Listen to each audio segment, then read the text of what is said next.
guys, what is up? I'm so excited to be talking to you guys again about a new show because it's definitely been too long since I've been here on YouTube. I've gotten so many requests on comments and also on Twitter for me to start doing something about this show. I was a little hesitant to do something about the show because I know it's based on a book. I haven't looked at it any more than that, like looked into it to see about like if it's following the book or whatever, because I'm really afraid of spoilers. And if you have been with me for a while, you know that about every single show that I've done based on a book, some trollish person has come in and commented what happens in the book, and a lot of times that happens in the show. So I would just ask off the top, if you have read the book, I really don't want to know anything that happened in the book, even if it's different than what's going on in the show or how the book ended or anything like that, just because I want it to be a new experience for me. So I'll just kind of play it by ear. I'm really hoping that nobody comes in and says rude things like to spoil the show, because I'm enjoying it so far. Hi, Callie. I also like Amy Adams. I think she's doing a really great job in this role. So anyway, I'm all caught up on the show. I think there's just been 3 episodes, correct? And I know a lot of you guys are watching it too. So I wanted to just kind of touch base with you today, see what you are thinking about, see if you want me to do these every week, see who you are thinking of as far as who the killer might be. Again, if you know who was revealed as the killer in the book or whatever, please do not say, even if you've heard that they're not going to go that direction. There was a lot of drama with the Big Little Lies show from people who read the book, not you guys, just like randoms that like find this by searching. They find, you know, my reviews. There was a lot of debate that they would not follow the books, but they ended up pretty much following the books. So it was like total spoiler on that after I think the first episode. Lauren, I would definitely watch this. It's interesting. If any of you guys watch The Sinner, I'm definitely getting vibes along the lines of that show. That being said, this show pretty much just started, so it may not end up being like that at all, but just kind of the style of the show reminds me of The Sinner. Also, I feel like the 2 main actresses are like, I think they're about the same age. They just kind of, they're both really, really great actresses from The Sinner, Jessica Biel, and from Amy Adams. Great actresses who are, you know, headlining their own show, and just really reminds me stylistically of each other. That being said, Callie, have you watched the show so far? Are you caught up? Because I want to start getting into specifics that's going on in the show. And Lauren, if you want to watch it, I don't want to spoil you, but I see other people are in the room, so let me know if you guys are caught up. This is your chance now if you're not caught up, or if you're thinking of watching but haven't, to leave, just because I don't want to spoil anyone, because this is supposed to be a limited series, but we know how that goes with shows like 13 Reasons Why and Big Little Lies and The Sinner. A lot of times they get super popular and they become more than just that.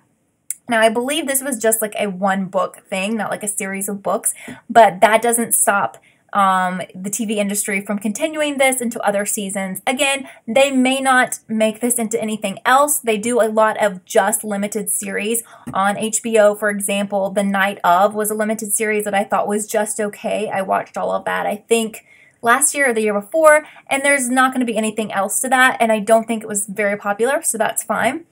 And I think have we had 3 episodes or 2? Blue Druid, I think is your name, says you watched the first 2 episodes and you're still not really sure what the show is about. You mean, you're saying, I know there's a killer, and I guess that's what it is. She's trying to figure out who it is. So from what I'm understanding in the show is that we're dealing with Camille, who is the main character, who is a reporter at a newspaper in St. Louis, but she grew up in like a really small town in St. Louis where there's currently a serial killer who is killing youngish girls. I'm saying like, kind of like preteens to like 15 aged girls. And I think there's been so far 2 confirmed victims. But there's also a lot of other things going on with this. First of all, Camille, I think, came from a very affluent family. She is like staying with her family now, but she doesn't really get along with her mom because I think she was pretty wild and crazy in high school. She had a younger sister who passed away, I believe, from some sort of disease when she was a child. That was like super traumatic for the family, and no one has gotten over it. And because it's caused a lot of issues for Camille, who has turned to self-mutilation, self-harming. Also, she's an alcoholic. And there's honestly some very, very, very disturbing scenes in this show, especially last night's episode, which I thought that I watched it live and I thought I caught like every bit of it, like every minute, but maybe I missed this, and if it was there, let me know. But I feel like there should have been a very strong warning before last night's episode, because some of the imagery and the things that were shown and played out last night were very disturbing to me, and I think were could be incredibly triggering for some people. So maybe I missed that, because I feel like it's weird that they didn't have a warning. I have noticed after every episode they have like a message, like, you know, if you are thinking about harming yourself or anything like that, here's a number to call or here's a website to go to. But I feel like they kind of need something off the top. Lauren says, you will like it because you like The Sinner and Jessica Biel is underrated. Sadly, Jessica Biel is not coming back to The Sinner for the second season, but yeah, The Sinner is on Netflix for anyone who missed it. I would recommend that you watch it. Megan says, you're up to date with it currently. You're a very big fan of it. You love how there is two different mysteries, being Camille's past and the killer. Again, I don't know if it's ever been said for sure. I'm pretty sure that her sister died from a disease. I don't think there was any kind of foul play or like, you know, someone murdered her or something like that. But, you know, I don't know. I don't know if that's what, I feel like it was a disease. Callie says, so far the production Blumhouse is giving really good works. So something else I will say from a critical standpoint of this show is the editing. You know, a lot of the shows that I watch, and I think a lot of you guys watch if you are someone who watches a lot of my videos, a lot of the shows that I've watched recently and that I'm a fan of are really into using tons of flashbacks and flash forwards, which I'm okay with to an extent. But however, this show I feel like has so much quick editing, so much flashbacks, flash forwards. It's just insane that I tweeted last night I was feeling seasick, because it's literally like every second we're going backwards to like her childhood, or backwards to last week, or backwards to yesterday. Or it's just like, whoa, you know?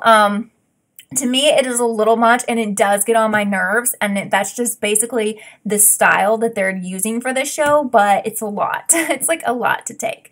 Blue Droid makes a really good point, saying that the actress who plays the younger Amy Adams looks like her.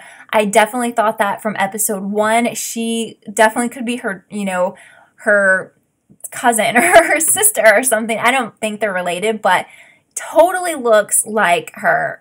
Totally great casting there. I mean, spot on. It's amazing. Hi, Austin. Thank you so much for being here. Austin is loving this show so far. So now let's get into, again, don't want to spoil you. So if you are considering watching and haven't, or aren't caught up, you know, this is your warning. But I want to talk a little bit about the serial killer aspect of this show. The murders are really, really brutal, but they made a point last night to say that they are not being sexually abused. So I think I'm pretty sure it's all of the cases so far. There's no rape or sexual abuse, but like people are, whoever this killer is taking their teeth out with pliers and just really gruesome stuff. And they've kind of pointed out a couple of people that they feel they're trying to get the audience to assume that they could be connected. They might be the killer. One of those was one of the victims' older brother, who is dating, I think, someone who's still in high school and has moved in with her. Another is the dad of one of the victims. And usually, you guys who watch mystery shows know that if they point you to someone really hard, the show is usually trying to distract you, and that's a red herring, and it's usually not those people. So for me, I'm not looking at either of those people as top suspects, because every episode they've very much tried to point them out and be like, oh, these people are pretty much evil and they could be the ones. One of the people who I think is really weird, and I haven't totally figured out what his character is, I guess, is the, I don't know if it's the stepdad or the actual dad of Camille, the man who is married to Camille's mom. I felt like maybe it's a stepdad, but maybe it's a real dad. To me, they've really not done anything in the show to make him look suspicious. However, I just find him super, super creepy. And he just, to me, seems like someone who's really shady without, you know, they haven't done anything or he hasn't said anything that came off as like killer vibes. But I'm thinking something's not really right with him. And to me, that's kind of who I'm looking at. We also have the detective that's coming to town. I don't think he's a suspect, but then again, you never know, because we haven't had a reason to doubt him. So Lauren says, you think it would be you think it would be worth it if you would get HBO so you can watch Sharp Objects, Westworld, and Big Little Lies. Well, out of all of those, Big Little Lies is my favorite. I love that so much. To me, it would be worth it just to get that. But I think there's a way that you can get some HBO like passes, HBO Go passes, something like that, or gift cards, kind of like iTunes gift cards. So you may be able to just watch like a certain series. I think there's something, I don't know exactly how that works, but I've seen that before. So maybe you could, you know, not have to pay for HBO, but you could just watch it on your computer and maybe have a gift card for so many episodes or whatever. I don't know. Because HBO Go is such a cool way to watch it because it comes on HBO Go immediately as it's aired. So it's really cool. Megan makes a good point thinking that the killer is a woman purely because the police officer and the detective both stated that this could only be done by a man. Also, the young boy from the park mentioned the woman in white. Another really good point, and we kind of have seen someone in white, but I don't know if we're really seeing that or if like Camille is in the park seeing this person, but we could also have seeing this person, but we could also have a situation where it's a man who either identifies as a woman, is dressing as a woman, or is disguising himself as a woman in this white outfit. So we could think of it that way as well. Again, it could be someone who actually identifies as a woman or someone who wants people to think they are a woman, therefore they wouldn't suspect this man. I don't know. So that is interesting. And if we want to go that route that it is an actual woman, I think Camille's mom is super creepy. So I could see her wearing like some big white dress or whatever. So yeah. And I think that's a good way to look at it, to kind of think outside the box and think, you know, everyone thinks it's a man in the show, which again, if the show pushes you towards something, it's usually trying to distract you, and that's not what it is. So I think, Megan, that's a really good point and definitely could be. Sometimes I feel like we may be pushing towards something supernatural in this show, and I think maybe that's not like what's going to happen, but I don't know, like some of this woman in white stuff, I'm like, I also get, like, for those of you who watch True Detective, I feel like there's a little bit of that involved in this, and it's almost like this little strange, like, country town, almost like this supernatural stuff, which I don't want it to go there. So when they talk about this woman in white, I'm hoping it's an actual person or someone disguised in this, or someone who wears that as like their kill outfit. You know, if you watch Dexter, he had a certain outfit he wore every time he made a kill. And you know, serial killers a lot of times wear costumes, which we sometimes think of as like a scary mask or whatever, but maybe this is part of the person's kill outfit, which is this white outfit, you know. Another weird thing is that usually white is a pure color associated with the hero, the angel of the story, definitely not a villain color, so that's kind of interesting if this person is choosing to wear this outfit as like their kill outfit. Lauren says, you think you can get gift cards, but it might be a better deal to get HBO. Do I think yeah, I think the shows are there for a long time. Like, as far as the series, I think the series, are always on there, like the HBO's series. I don't think those go anywhere. So Matt apparently has read the book, I guess. And thank you for that. But hopefully you won't share anything else about the book, saying that the killer reveal was shocking. Callie has a really, really great point as well. And I just had another thought. Speaking of what Callie says here is that white is related to insanity, or what people would wear in an insane asylum, which is a good point, which also, I don't know if it would work out or if the timetables would work out, but like, what about the fact that Camille is actually killing these people herself, but doesn't realize it because, as far as a white outfit and someone who has checked herself into places for mental issues, you know, I don't want to say she's insane or anything. Maybe that would explain the white outfit, and maybe she's searching this whole time for somebody who is herself. But she, like, I think if she is the one who's killing people, she doesn't realize she's doing it. Maybe it's like you know, she kind of spaces out and goes into that other person. The reason I would have an issue with that theory is because I don't feel like, for what we know, she didn't come into town until after the serial killings had started. However, maybe she was driving herself to town and they never showed us that part of the storyline because they don't want to give anything away, and maybe she was coming to her hometown and doing these things again and not realizing it. So Again, please, I beg you, if you have read the book, please do not really comment about any specifics or anything in the book, because to me, I don't even want to watch the show after someone tells me what happened in the book, and I've had it happen so many times, and that was the reason why when a lot of you asked me if I would do videos and stuff on this, I was like, I don't think so, or I don't know. So, you know, I just ask you to be respectful in that, because I really enjoy watching these types of shows, and, you know, when you find out what happened, it's kind of pointless to continue. It sucks, you know. Megan says, Camille's whole family seems shady, in particular the sister and mother. Really shady, and something else that we need to talk about, definitely, thank you for bringing that up, is the younger sister of Camille. I think it might be, is it like a half-sister? Because I'm thinking like this guy that lives with them is like a stepdad or something to Camille. But I could be wrong about that. Let me know what you think. But the younger sister is a very strange girl, because around her mom, she dresses in like really young little girl clothing with like a braided ponytail and a bow and stuff, and like loose clothing. But like everyone in town knows her as more like of a wild child. And, okay, thank you, Matt. So he's the stepdad. So, you know, people in town know her as like the wild child, and she's like a party girl, and she's not very nice, to be honest. And, I mean, I see it going the route where she is either kidnapped and held hostage by this serial killer, or she's a victim. I mean, I just feel like we're going that way, because she obviously doesn't have any worries about her safety, even though everyone's tried to tell her it would be like one of the targets of this killer. And she's just out at night. She's out when she's supposed to be in. She's, you know, disobeying the curfew. So, I feel like we're going down that road where she's either in a lot of danger and she's being, you know, like held captive, or she's killed, or she's missing, or something. Lauren says, you're going to watch some HBO shows and when you're done watching Riverdale. Okay, awesome. And Vicky's saying that she could be the killer. Yeah, absolutely, because she's freaking weird. She really bothers me.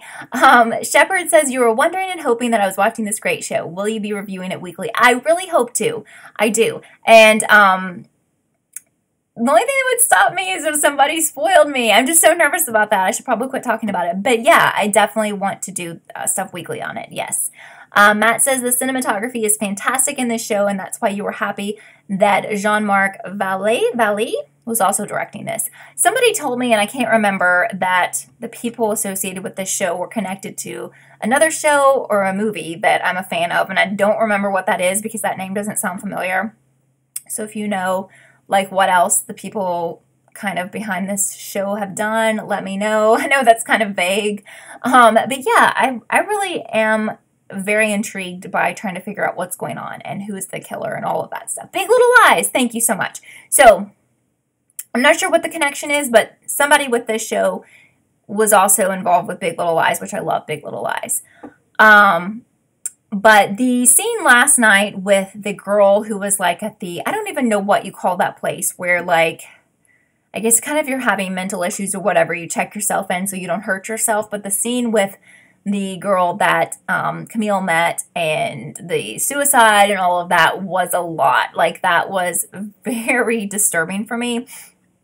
And I kept wondering why they kept showing the flashback of the janitor pushing the cart with, like, the Drano and stuff. And I was like, I started thinking, like, is the janitor, like, is there something about him that's connected to this serial killer or something? And she's kind of trying to figure out, like, his face or whatever.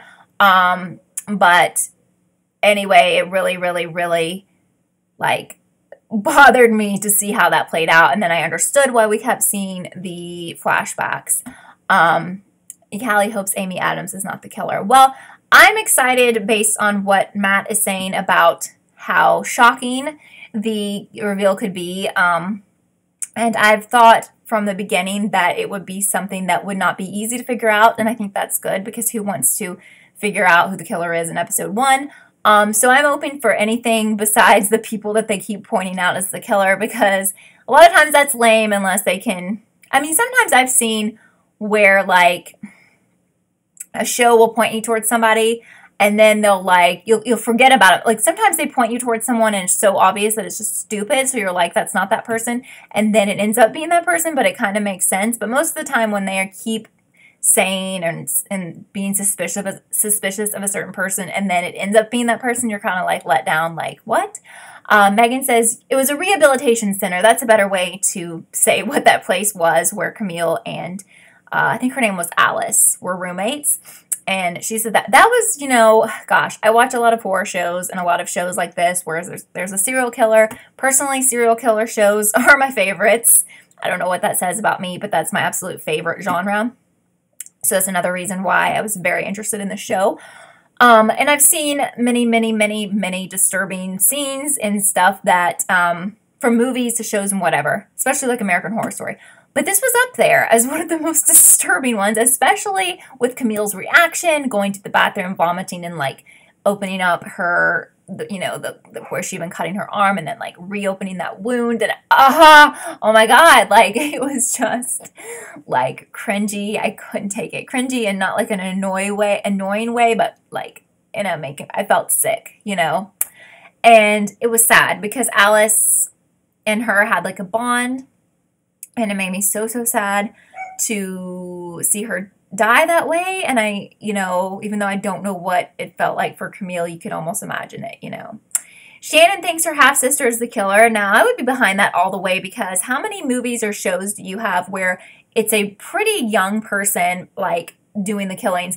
And I'm saying that from, like, this is an adult show all the way. So when we're talking about Pretty Little Liars or something like that, and a teenager is the killer, yeah, I can kind of buy that, but I think it would be a very nice twist to have an adult-based show where there's just a few younger characters, and have one of those younger characters be the mastermind serial killer, because serial killers are typically very smart people. That's one reason that it's always interesting to me. They're not just stupid people who one day think, oh, I'm going to kill this person. Like, they plan, you know, who they're going to kill. They have a method. It's very methodical. They are super smart because, you know, it usually takes a long time to catch them, or they're never caught. And a lot of times they leave clues for the police and stuff like that.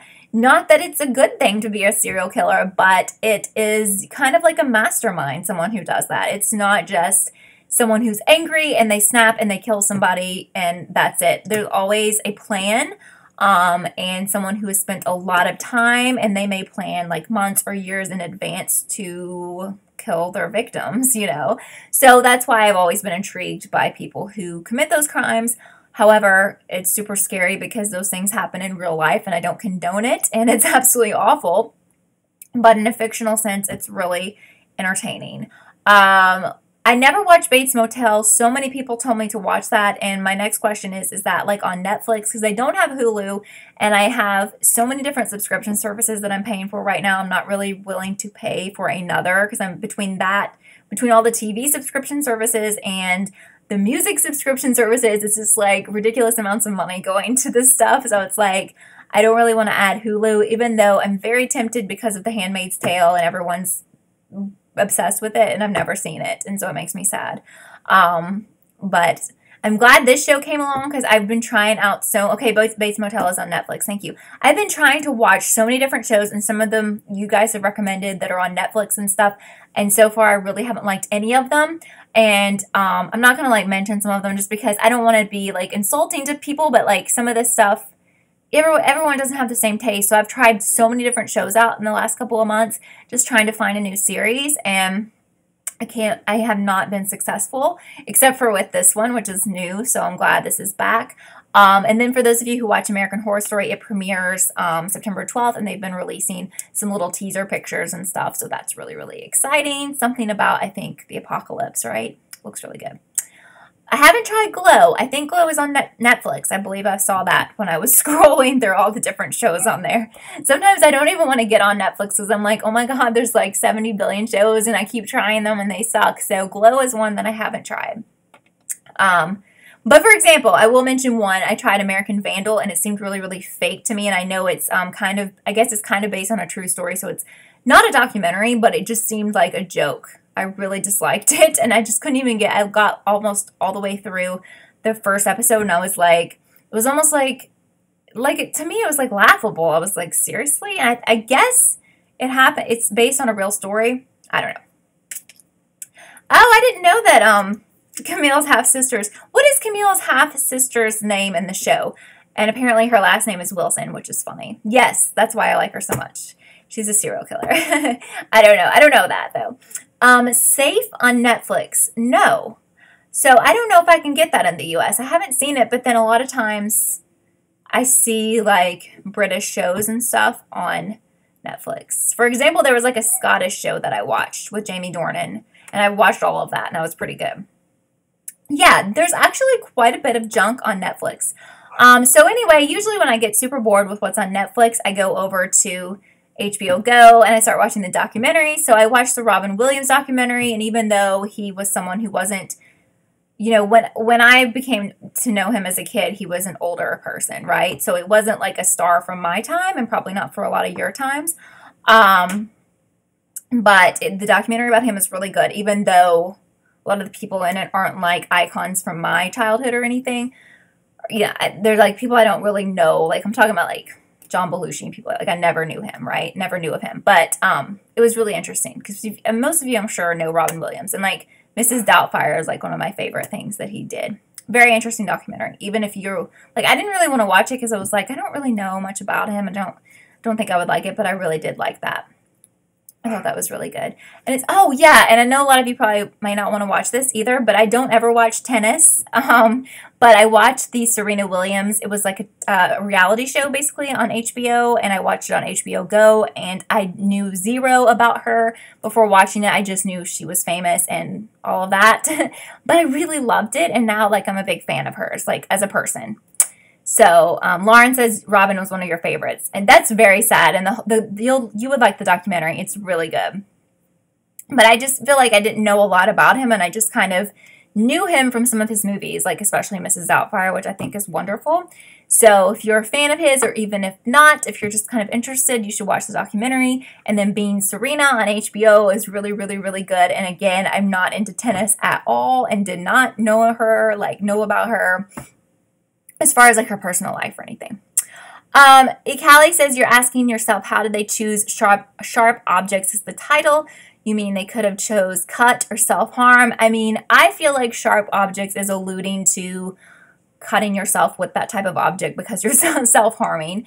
But maybe it ties into, maybe there's more of a meaning to it, and maybe it ties into something dealing with the killer or something like that. I don't know. So I'm not like totally sure yet what it means, and I'm waiting.